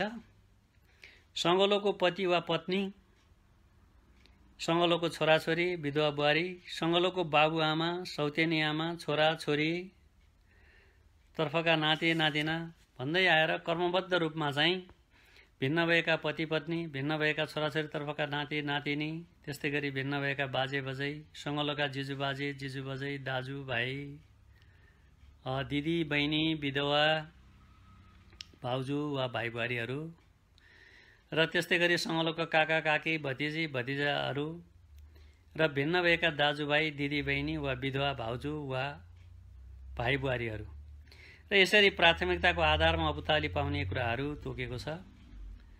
र एउटै प्राथमिकताका क्रममा एकभन्दा बढी हकवाला भएमा निजहरू समेतले समान रूपमा अपुताली पाउने भन्ने व्यवस्था गरिएको छ। र यो टाढाको हकवालामा पनि अपुताली जान सक्ने व्यवस्था राखिएको छ। र यो अपुताली पर्नुभन्दा पूर्व अवस्थामा कसैले कसैलाई लिखत गरिदिएकोमा ती व्यक्तिले पनि अपुताली पाउने व्यवस्था छ। स्याहार सम्हार गरेको कारणले पनि पाउने व्यवस्था राखिएको छ। अब भिन्न भएको हकवालाले पनि अपुताली पाउन सक्ने व्यवस्था गरिएको छ। अब यसमा भिन्न भएको हकवालाले अपुताली पाउने व्यवस्था भन्नाले मूलभूत रूपमा हामीले के बुझ्नुपर्ने हुन्छ भने सङ्गलोको हकवालाले स्याहार सम्हार यदि नगरी कुनै व्यक्ति आफ्नो अंशले भिन्न बसेको हकवालासँग बस्न गएको अवस्थामा मृत्यु भएमा निजको अपुताली त्यस्ता भिन्न भएका हकवालाले पाउनेछ भन्ने व्यवस्था हो। र अर्को महत्त्वपूर्ण कुरा के भने स्याहार समार गर्ने व्यक्तिले अपुताली पाउँदाखेरि उसलाई स्याहार समार गरेको भन्ने कुराहरूको सन्दर्भमा प्रमाणित गर्नुपर्ने अवस्था रहन्छ। र अपुताली स्वीकार गर्न कर नलाग्ने, कसैले अपुतालीमा खान्न भन्न पनि पाउँछ कानुन बमोजिम, र कानुन बमोजिम उसले चाहिँ खान्छु भन्न पनि पाउँछ। र यसमा चाहिँ नि बाध्यात्मक रूपमा तिमी अपुताली पर्यो तिमीले खानै पर्छ भन्ने किसिमको बाध्यात्मक व्यवस्था गरिएको छैन। कुनै व्यक्तिले अपुताली स्वीकार गरेन भने अब त्यस्तो व्यक्तिले स्वीकार नगरिसके पश्चात त्यस्तो अवस्थामा के गर्ने भन्ने सन्दर्भमा पनि केही व्यवस्थाहरू गरिएको छ। कुनै व्यक्तिले अपुताली स्वीकार नगरेमा अपुताली परेको 3 वर्षभित्र त्यस्तो कुराको जानकारी सम्बन्धित जिल्ला अदालतलाई लिखित रूपमा दिनुपर्नेछ। र अपुताली स्वीकार नगरेमा त्यस्तो अपुताली त्यसपछिका प्राथमिक कार्य अन्य हकवालाले सरेको मानिनेछ भन्ने व्यवस्था पनि राखिएको छ। र अपुतालीको यो अहिलेको नयाँ देवानी संहितामा राम्रो व्यवस्था गरिएको छ। र यो व्यवस्था भनेको पहिला यस्तो व्यवस्थाहरू थिएन। र यो अपुताली नपाउने भनेर के गरिएको छ भने अपुतालीको लागि कसैले बदनियत चिताएर कसैको ज्यान लिएमा वा ज्यान लिने कार्यमा संलग्न भएमा वा कुनै व्यक्ति निजको हकवाला मृतकका निजको अपुताली खानका लागि उसले त्यस्ता किसिमका कार्यहरू गरेको प्रमाणित भएमा वा देखिएमा त्यस्तो व्यक्तिले अपुताली पाउँदैन भन्ने व्यवस्था देवानी संहिताको दफा 245 मा त्यस्तो व्यवस्था गरिएको छ, जुन व्यवस्था साबिकमा थिएन। अपुताली पाउने व्यक्तिको दायित्व तथा अधिकारहरू राखिएको छ अहिले। र उसको अपुताली प्राप्त गरिसकेपछि उसले रीत सामाजिक परम्परा अनुसार उसको काज क्रिया पिण्डपानी गर्नुपर्ने व्यवस्था राखिएको छ। यदि साहुको ऋण लिएको छ भने त्यो कुरालाई उसले तिर्नुपर्ने दायित्व अन्तर्गत राखिएको छ। यदि मृतकले कहीँ लगानी गरेको सम्पत्ति छ भने त्यस्तो किसिमको सम्पत्तिमा पनि उसको ऋण छ तर सम्पत्ति पनि लगानी गरेको छ भने त्यस्तोमा चाहिँ अपुताली पाउने जुन कर्मबद्धता छ प्राथमिकता त्यसले त्यो अधिकार त्यसको सिर्जना हुने व्यवस्था देखिन्छ। र अपुतालीको सन्दर्भमा यदि अपुताली कसैले स्वीकार गरेन र लिन चाहेन भने त्यसको लागि के हुने भन्ने व्यवस्था पनि अहिले नयाँ गरेको। र अपुताली पर्दाखेरि ऋण लिएको अवस्था छ भने त्यो ऋण पनि अपुताली प्राप्त गर्ने व्यक्तिले तिर्नुपर्ने व्यवस्था छ। र एउटा अनौठो र नयाँ व्यवस्था पनि अहिले गरिएको छ। 2224 राज्य रजौटा हुँदाखेरिको अवस्थामा यदि अपुताली पर्यो भने त्यो अपुताली चाहिँ जो शासक पक्षमा जाने भन्ने किसिमको व्यवस्था हामी कहाँ देखिन्थ्यो पहिला। त्यो साबिक मुलुकियन 1910 सालभन्दा पहिल्यैदेखि नै ती व्यवस्थाहरू थिए। 1910 सालको उसमा पनि ती कुराहरू छन्। र त्योभन्दा अगाडिको जुन विभिन्न किसिमका ऐन सनद ताम्रपत्र वा अन्य जे जस्तो किसिमको सम्पत्तिहरू सर्ने गर्दछ त्यस्तो किसिमको व्यवस्थाहरूको सन्दर्भमा पनि पहिला थिए। र हाल अपुतालीको सम्पत्ति स्थानीय तहको हुने भन्ने एउटा नयाँ व्यवस्था राखिएको छ 248 दफा 248 मा। यो बडो इन्ट्रेस्टिङ पनि छ। कुनै व्यक्तिले अपुताली खुला भएपछि सद्गत कार्यक्रिया गर्न वा गर्न लगाए त्यो सम्पत्ति यदि बाँच्यो भने बढी भयो भने त्यो सम्पत्ति स्थानीय तहको हुने भन्ने व्यवस्था गरिएको छ। कुनै व्यक्तिको अपुताली खुला भएमा निजको हकवाला नभएमा अरू भएमा पनि निजले त्यस्तो अपुताली स्वीकार नगरेमा मृतकको सद्गत र काजक्रिया गर्दा लागेको खर्च कटाई निजको साहु भए साहुको रकम भुक्तानी गरिसके पश्चात त्यो सम्पत्ति स्थानीय तहको हुनेछ भनेको छ।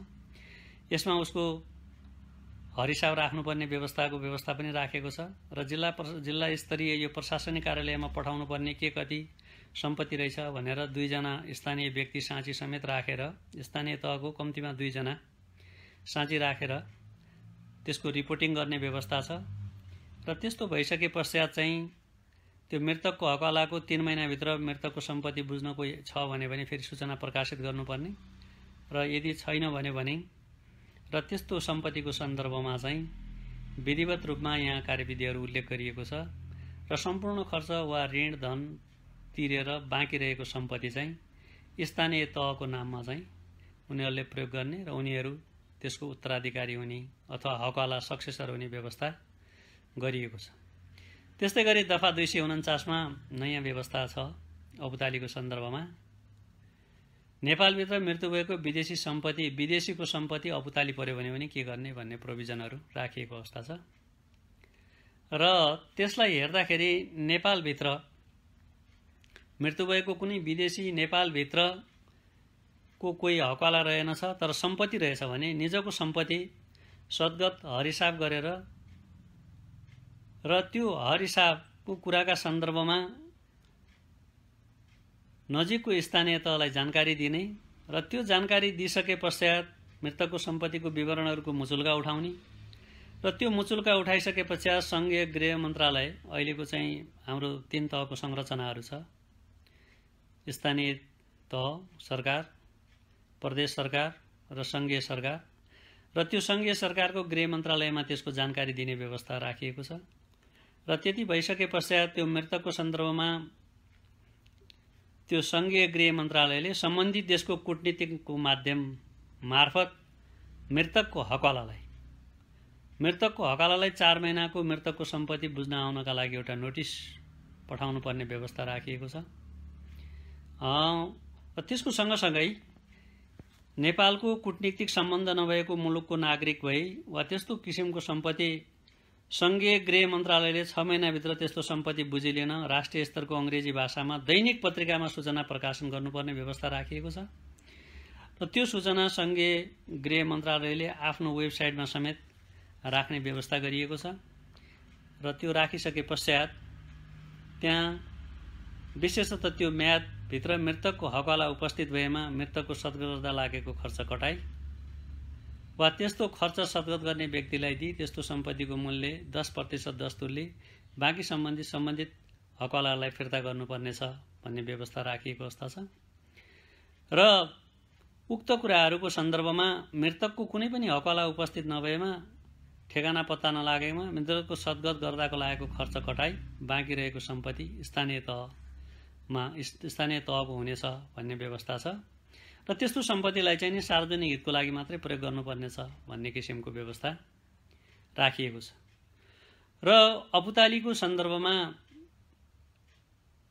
वाद विवाद भयो र औपचाली प्राप्त गर्नुपर्ने व्यक्तिले औपचाली प्राप्त गर्न नसक्ने अवस्था भयो र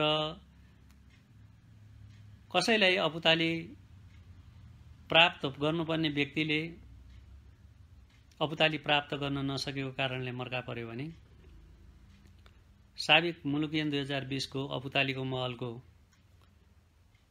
20 नम्बरमा व्यवस्था गरिएको थियो औपचालिको हदम्यादको सन्दर्भमा र औपचाली परेको 3 वर्षभित्र भन्ने व्यवस्था थियो र हाल सो औपचालिको सन्दर्भमा चाहिँ औपचाली खुला भएको मितिले 3 वर्षभित्र नालिस गर्न सकिनेछ भन्ने व्यवस्था राखिएको छ। अर्थात् औपचाली खुला भएको भन्दाखेरि मृतकको मृत्यु भएको मितिले 3 वर्षभित्र नालिस लाग्न सक्दैन भन्ने किसिमको व्यवस्था त्यसमा गरिएको देखिन्छ र यस सन्दर्भमा मैले यहाँहरूलाई निवेदन गर्नुपर्दाखेरि सम्भवतः हामीले मोटामोटी रूपमा केही कुराहरू कानुनका कुराहरू मैले यहाँहरूलाई निवेदन गरेँ र अब मैले चाहिँ यो सम्पत्तिका सन्दर्भमा यति कुराहरू निवेदन गरिसके पश्चात अब धर्मपुत्र र धर्मपुत्रीको सन्दर्भमा पनि केही व्यवस्थाहरू गरेको देखिन्छ र यो धर्मपुत्र र धर्मपुत्रीको सम्बन्धमा पहिलाको मुलुकियनमा धर्मपुत्रको महलको व्यवस्था थियो र अहिले यो देवानी संहितामा पनि धर्मपुत्र वा धर्मपुत्री सम्बन्धी व्यवस्था राखिएको छ। यो धर्मपुत्र र धर्मपुत्री सम्बन्धी व्यवस्थालाई धेरै परिवर्तनको रूपमा आएको अवस्था देखिन्छ र पहिलाको विधायकी मनसायबाट अलि फरक र नयाँ प्रकृतिको पनि छ। अब धर्मपुत्र धर्मपुत्री सम्बन्धी व्यवस्थाको सन्दर्भमा कुनै व्यक्तिले कुनै व्यक्तिको छोरा वा छोरीलाई आफ्नो छोराछोरी सरह धर्मपुत्र धर्मपुत्री मान्न सक्ने अवस्था देखिन्छ र त्यसको लागि के गर्नुपर्ने हुन्छ भने बालक बालिकाको सर्वोत्तम हित हुने गरी धर्मपुत्र धर्मपुत्री राख्नुपर्ने बाध्यात्मक व्यवस्था गरेको छ र त्यो गर्दाखेरिको अवस्थामा छोराछोरी हुनेले धर्मपुत्र वा धर्मपुत्री राख्न नपाउने व्यवस्था गरिएको छ। अब धर्मपुत्री राख्दाखेरिको अवस्थामा कस्तो अवस्थामा धर्मपुत्र धर्मपुत्री राख्न सकिन्छ भन्ने सन्दर्भमा चाहिँ यो छोराछोरी हुनेले धर्मपुत्र वा धर्मपुत्री राख्न नपाउने भन्ने जुन कन्डिसन छ सोभन्दा बाहेकको सन्दर्भमा चाहिँ कस्तो कस्तो अवस्थामा राख्न पाउँदैन भनेर हेर्दाखेरि हामीले यसलाई महिला वा पुरुषसँग छोराछोरी सँगै नबसेमा यस्ता पुरुष वा महिलाले धर्मपुत्र धर्मपुत्री राख्न पाउने छन् भन्ने छ। त्यसको अपवादको रूपमा यदि छोराछोरी भएको खण्डमा चाहिँ राख्न नपाउने र उनीहरू अलग भिन्न भएको अवस्थामा मात्रै राख्न पाउने भन्ने किसिमको व्यवस्था छ र यिनीहरूलाई धर्मपुत्री राख्नको लागि चाहिँ अदालतले अनुमति दिनुपर्ने अवस्था छ। पहिला हामीले रजिस्ट्रेसनको महल बमोजिम मुलुकियन रजिस्ट्रेसनको महल बमोजिमको धर्मपुत्र र धर्मपुत्री राख्ने व्यवस्था थियो र अहिले त्यो व्यवस्थालाई चाहिँ प्रयोगमा अदालतले अनुमति दिएमा राख्न सक्ने व्यवस्था गरिएको छ। अब यो धर्मपुत्र वा धर्मपुत्री राख्न सक्ने व्यवस्थाको सन्दर्भमा केही शर्त बन्देजहरू राखिएको छ। कुनै व्यक्तिले बालबालिकालाई धर्मपुत्र धर्मपुत्री राख्न सक्नेछ। विवाह भएको 10 वर्षसम्म पनि छोरा वा छोरी नभएमा 45 वर्ष उमेर पुरा भएकी अविवाहिता विधवा सम्बन्ध विच्छेद वा न्यायिक पृथकीकरण गरी बसेकी छोरा वा छोरी नहुने महिलाले 45 वर्ष उमेर पुरा भएको अविवाहित विधुर सम्बन्ध विच्छेद वा न्यायिक पृथकीकरण गरी बसेको छोरा वा छोरी नहुने पुरुषले यो राख्न पाउने भन्ने व्यवस्थाहरू राखिएको छ र देहाएको अवस्थामा पनि यो धर्मपुत्र वा धर्मपुत्री राख्न मिल्ने छैन भनेर व्यवस्था गरिएको छ। होस ठेगाना नभएको नैतिक पतन देखिने फौजदारी अभियोगमा अदालतबाट कसुर ठहरिएको नाबालकलाई पालन पोषण स्वास्थ्य शिक्षा खेलकुद मनोरञ्जन हेरविचार व्यवस्था गर्न सक्ने आर्थिक हैसियत नभएकोले पनि धर्मपुत्र धर्मपुत्री राख्न नसक्ने व्यवस्था गरिएको छ र धर्मपुत्र धर्मपुत्रीको रूपमा लिन दिनका लागि देहाएको अवस्था चाहिँ नि उल्लेख भएको हुनुपर्दछ। यो धर्मपुत्र कसैले पनि देहाएको अवस्थामा धर्मपुत्र धर्मपुत्रीको रूपमा लिन वा दिन हुँदैन। 14 वर्ष उमेर पुरा गरेको एउटा मात्र छोरा वा छोरीको रूपमा रहेको एकपटक धर्मपुत्र धर्मपुत्रीको रूपमा लिइसकेको धर्मपुत्र धर्मपुत्री राख्ने व्यक्तिभन्दा माथिल्लो नाताको र गैर नेपाली नागरिक र त्यस्तोलाई धर्मपुत्र राख्न हुँदैन मिल्दैन दिइँदैन अनुमति भन्ने व्यवस्था छ र तर विदेशी नागरिकता प्राप्त गरेको गैर आवासीय नेपाली नागरिकको हकमा यस खण्डको व्यवस्था लागू हुने छैन भन्ने व्यवस्था छ र उमेरको हद तोकिएको छ। धर्मपुत्र वा धर्मपुत्रीको उमेरको डिफ्रेन्सेसहरू कम्तीमा 25 वर्षको फरक हुनुपर्ने व्यवस्था राखिएको छ र धर्मपुत्र धर्मपुत्री राख्दा सहमति लिनुपर्ने बालबालिकाको बाबुआमा दुवै जीवित भए दुवैजनाको बाबुआमा मध्ये कुनै एक मात्र जीवित भए जीवित बाबुआमाको लिखित सहमति लिनुपर्ने कन्टेन्टहरू राखिएको छ र यस्तो किसिमको धर्मपुत्र धर्मपुत्री राखिएको व्यक्तिको कानुनी हक अधिकार अन्य छोरा वा छोरी सरह हुन्छ भनेर राखिएको छ र उनीहरूको अधिकार छोराछोरी सरह हुन्छ। उनीहरूको धर्मपुत्र वा धर्मपुत्रीको थरको सन्दर्भमा पनि धर्मपुत्र वा धर्मपुत्री भएको व्यक्तिले धर्मपुत्र वा धर्मपुत्री ग्रहण गर्न बाबु वा आमा दुवैको थर प्रयोग गर्न सक्ने कानुनी व्यवस्था राखिएको छ र धर्मपुत्र धर्मपत्नी हुने व्यक्तिले चाहेमा निजलाई जन्माउने बाबुआमाको थर पनि प्रयोग गर्न सक्नेछ भन्ने व्यवस्था छ। र निजलाई जन्माउने बाबुआमा धर्मपुत्र धर्मपत्नी बदर भएमा निजको थर निजलाई जन्माउने बाबुआमाको थर कायम रहने अवस्था देखिन्छ। बाबुआमाको अंशमा दाबी गर्न नपाउने धर्मपुत्र धर्मपत्नी भइसकेका छोराछोरीहरूले साबिक आफ्नो बाबुआमाको अंशमा दाबी गर्न पाउने छैन। उनीहरूको दायित्वको सन्दर्भमा जसले धर्मपुत्र धर्मपत्नी राख्यो आफ्ना छोराछोरी सरह नै ती धर्मपुत्र र धर्मपुत्रीहरूलाई आफ्नो दायित्व पुरा गर्नुपर्नेछ। उनीहरूलाई इज्जत आमद अनुसार खान लाउन स्वच्छ शिक्षा लगायत पालन पोषण हेरविचार सम्पूर्ण कार्य गर्नुपर्नेछ। र धर्मपुत्र र धर्मपत्नी रहिसके पश्चात उनीहरूको जन्म दिने आमा बाबुलाई भेटघाटको सुविधा दिनुपर्ने व्यवस्था छ। र धर्मपुत्र र धर्मपुत्री बदर गराउन सकिन्छ, तर त्यस्तो धर्मपुत्र धर्मपत्नी अंश लिइसकेको भए बदर गराउन सकिने छैन भन्ने किसिमको व्यवस्था राखिएको अवस्था छ। अब धर्मपुत्र बदर भएन वा धर्मपुत्र धर्मपत्नी राख्नेहरूको सम्बन्धको सन्दर्भमा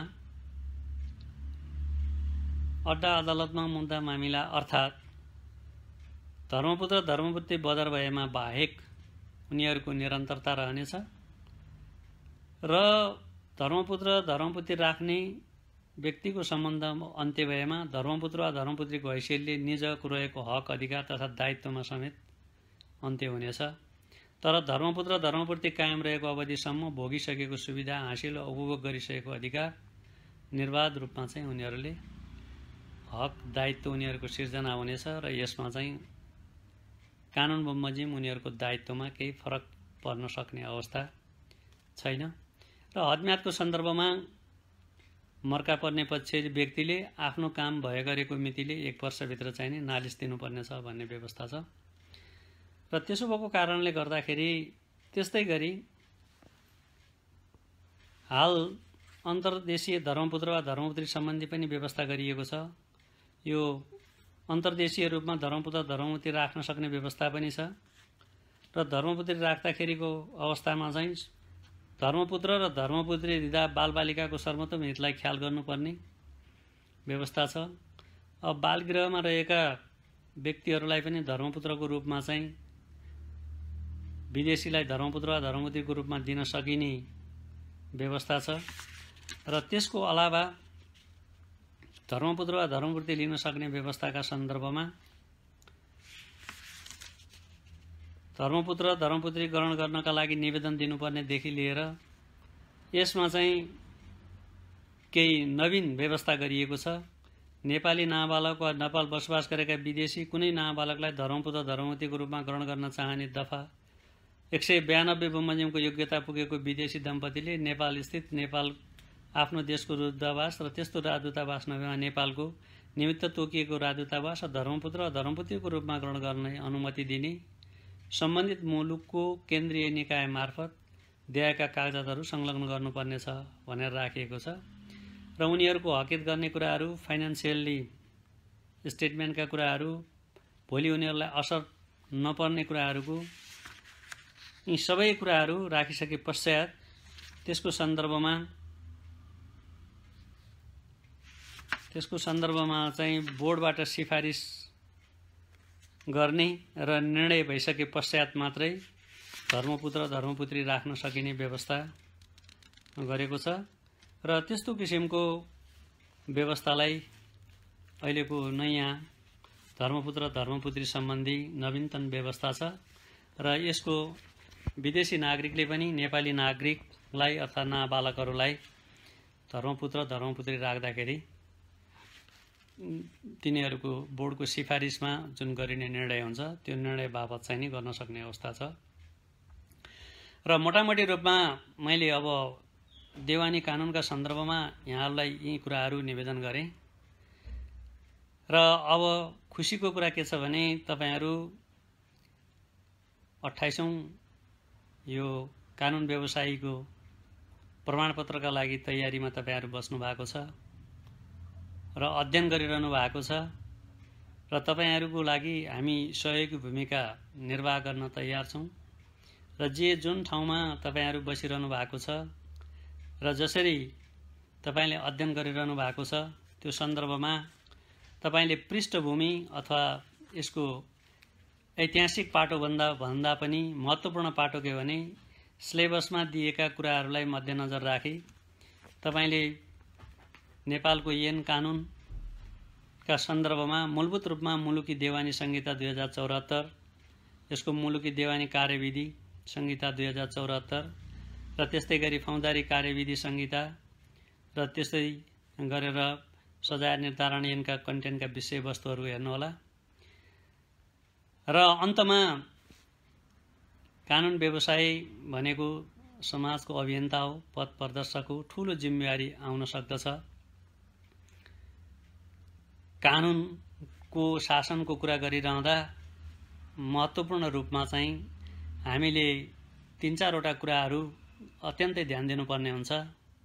त्यो भनेको महत्त्वपूर्ण कुरा के भने इथिकको कुरा हो। हामी कानुन व्यवसायी त्यसलाई परिपालना गर्नका लागि हामीले आफ्नो मान इज्जत प्रतिष्ठाका कुराहरूलाई पनि मध्यनजर राख्नु पर्दछ र कानुन व्यवसायीहरू भनेको वास्तवमा भन्ने हो भने अहिलेको वर्ल्ड वाइड रूपमा हेर्दै जाँदा विश्वमा करिब 43% कानुन व्यवसायीहरू हेड अफ द स्टेट अथवा राज्यको महत्त्वपूर्ण अङ्गमा पुगेका छन्। उनीहरूले प्रतिनिधित्व गरिरहेको छ र त्यसैले हामीले विधिको शासन, स्वतन्त्र न्यायपालिका, कानुन व्यवसायीको हकहित र निमुखा गरिब असहाय व्यक्तिहरूको प्रोटेक्सन गर्ने जिम्मेवारी पनि हाम्रो भएका कारणले गर्दा जुन जिम्मेवारी वहन गर्नका लागि तपाई तयार भएर आउँदै हुनुहुन्छ, मेहनत गर्नुस्।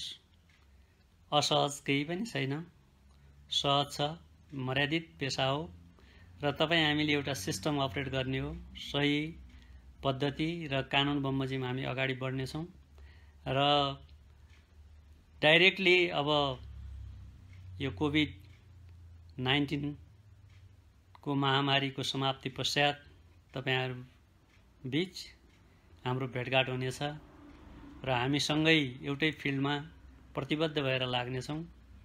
हामीले संविधानवाद, ऐन कानुन, विधि, प्रक्रिया र पद्धतिको अवलम्बन गर्नेछौँ र निश्चित रूपमा सुरुका दिनहरूमा जे जति कठिन देखिए तापनि तपाईहरु यो पेशामा दरियो भने अत्यन्तै मूल्य, मान्यता र गर्व गर्ने विषयमा तपाईहरु पुग्नुहुनेछ र शुभकामना सहित प्राविधिक कारणले र अन्य कारणले तपाईहरुलाई ठिक समयमा म उपस्थित भइएन र त्यो जोड्न सकिएन, त्यसको लागि क्षमा प्रार्थी छु र यहाँहरुको अटल विश्वास, मेहनत, लगनशीलताले एउटा दक्ष कानुन व्यवसायी बनाउनेछ जसले समाजलाई सही मार्गमा डोर्याउनेछ र तपाई हामीहरु बीचको सम्बन्ध एउटा कानुन व्यवसायीले गर्नुपर्ने प्रतिबद्धता र हामीले गर्नुपर्ने सहयोग गर्न सदैव व्यक्तिगत रूपमा पनि तत्पर रहनेछु भन्ने कुरा यहाँलाई निवेदन गर्दै जुन साथीहरु जुन जस्तो परिस्थितिमा अप्ठ्यारो परिस्थितिमा बसिरहनु भएको छ, बडो दुःखद अप्ठ्यारो परिस्थितिमा बस्दाका बावजुद पनि यहाँहरुलाई थोर बहुत भए पनि मैले केही सहयोग गर्ने कोसिस गरे। यसलाई यति ठान्नुस् र यहाँहरु सफल हुनुस्। धन्यवाद। नमस्ते।